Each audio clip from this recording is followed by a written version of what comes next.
clock continues to tick in Washington. No real solution in sight before members head home on summer break as early as tomorrow night. They'll face nearly two-thirds of their constituents now saying immigration is an important issue to them personally. That's up 10 points since March. And it might be because of stories like these. Three of the faces of the crisis coming to Congress's doorstep yesterday, telling their powerful stories during a hearing organized by the Congressional Progressive Caucus. The youngest of the group, 12 years old, Mayeli Hernandez. She broke down on the stand while describing her desperate journey from Honduras, how she witnessed two separate murders before fleeing earlier this year. Saul Martinez, he's 15, witnessed a man die on the same street where he grew up in El Salvador before taking the same journey this year. And Dulce Medina, she's 15, fled Guatemala in 2009 after she says a man tried to sexually assault her and her cousin as they walked to school. When we were walking through the house, a worker there asked us to come to help him with something. When we got close to him, he forced us inside the room he was building and closed the door. We asked him what he wanted, and he said nothing, and tried to take our clothes off. We screamed, and we were able to run away from him. That's a reality for a 15-year-old little girl. I want to bring in a man who hears stories like these every single day. Enrique Moron is founder and executive director of Border Angels. He joins us from San Diego. Enrique, thanks for being with us. Jose, buenos días. Buenos días. Tell us exactly on the ground, why are these kids coming every single day, making this horribly dangerous journey to get here? Well, it's not a new situation. What's new is the numbers, the large numbers. And these are people that are escaping a horrifically violent situation like the stories you just shared in their home countries, predominantly in El Salvador, Guatemala, and Honduras. And if they don't go north, or their parents don't send them with a group of people that are going north to the United States, some to Mexico, they will not wake up to see another day, because the violence is out of control in a lot of these communities. A lot of that violence has to do with policies that the U.S. implemented in those countries a long time ago with the civil wars, the demand for drugs. But it's a situation in which we all need to work on the solution. The countries in Latin America, the United States, and to send these children back, like has been proposed by so many, is the wrong solution. Some of them do not qualify for an asylum visa or humanitarian visa. I realize that. But the majority do, and the majority that have come do have a family relative living here in the United States. And currently, Border Angels is housing at least a dozen of these families from Central America and some from Mexico. And we're welcoming them with love and not that hate that you saw displayed at Murrieta several Tuesdays ago. Enrique, why should this be an American problem? I mean, look, these are three countries in Central America. They receive a ton of American aid. They get remesas, which are the money that folks living in the United States send back to their home countries every single year in the tens of hundreds of millions of dollars worth every single year. Why should we now be dealing with their problems? Unauthorized migrants going to other countries is a worldwide phenomenon. There's 250 million undocumented people living in countries not their own. The U.S. has about 11.5 million of them.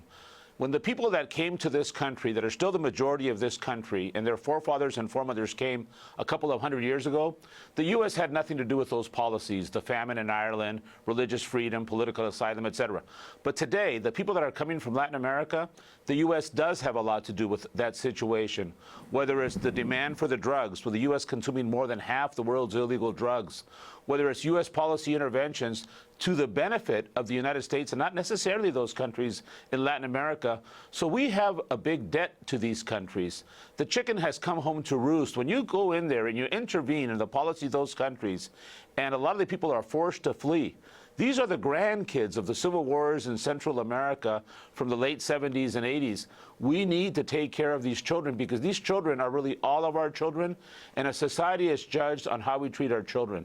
I'm not saying we want everybody to come, open doors. I'm not saying that. I'm saying we need to have a humanitarian solution to this humanitarian crisis, and we have not seen that yet. And finally, Enrique, briefly, we're about to talk to a member of Congress. What do you think Congress and what do you think the president should be doing to fix this issue? Well, I think that President Obama and Congressman Becerra, whom I both know, should be doing what's possible to help those countries help themselves with economic opportunities, more security, but also having more presence in those countries. So these people that are fleeing north to save their own lives can apply for that visa in their home country and not take that terribly dangerous journey on La Bestia, the train that goes through Mexico. Try to solve the issues in their home countries, and let's build bridges of communication and love to these countries, not just say, oh, we're going to send them all back. That is not what this country was built on. That is not what this country is all about. We need humanitarian solutions to this humanitarian problem. Enrique Morones, thank you so much for being with us this morning. Muchas gracias. And I want to take you now to Washington, where California Democrat Javier Becerra is with us. Congressman, what a pleasure to have you. Thanks. Jose, good to be with you. I want to take you through a GOP border bill that was outlined yesterday. It comes in at well under $1 billion, changes the trafficking law, the 2008 law. It gives money to the National Guard and immigration courts, among other elements. What's your read on this? As the president said, or his administration said yesterday, it makes matters worse. It's about 1/6 of the money the president said he needed. It includes none of the money for the wildfires that you just reported on. In fact, the money that the House Republicans put together in this bill, totally a partisan bill, they never asked Democrats for any input, barely would meet the request that the president has made to meet the emergency needs for wildfires throughout the country. And so it's woefully inadequate. The Republicans would change the law to strip these children that Enrique was talking about of any rights and protections they currently have under existing law. And it doesn't really deal with the real issue, which is what we have to do is deal with the humanitarian crisis. We have to try to move this faster. The problem is there's a bottleneck, and you don't get rid of the bottleneck by getting rid of rights and protections that children have under our laws. And so that's the principal difficulty, but it's even so short-sighted, this Republican bill in the House, that it doesn't even provide any money for wildfires.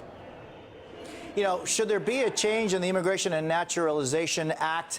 I'm thinking maybe just to label most or many of these kids as refugees, and that would automatically give them the opportunity to at least have their day in court with much more representation? We don't need to strip children's rights and protections under our current laws. And I'm talking about all sorts of children, not just the Central American children. But we do need to make dramatic changes to our immigration laws and our immigration system. Everyone agrees, Republicans and Democrats, our immigration system is broken.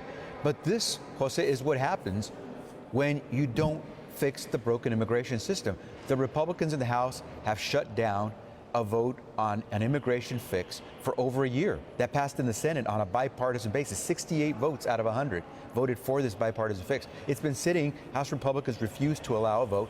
When you have the shutdown, do-nothing mentality in the House, this is what happens. You end up with a humanitarian crisis at the border, which would have been addressed had we passed the fix to the broken immigration system well over a year ago. But and again, then, Congressman, this is what happens. And then, Congressman, there's this to deal with.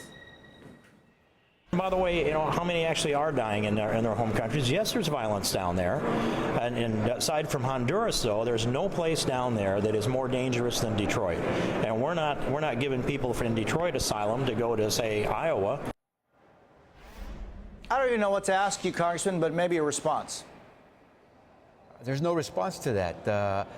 Ignorance is dangerous. And to do nothing when you have that kind of ignorance becomes serious and it becomes reckless, because you have kids who are fleeing. Think how desperate and dangerous the situation must be, Jose, that 12-year-olds are fleeing their country and their family to escape that. That's how difficult it is. And so we're not, as Enrique said, no one should expect the American public to just accept everyone who comes from all over the world. But we do have laws, and we have a process, and the process works so long as you don't let it get bottlenecked. But when you come up with proposals that are 1/6 of what you need, you're not going to get there. You're just making, as the president's people have said, you're just making matters worse.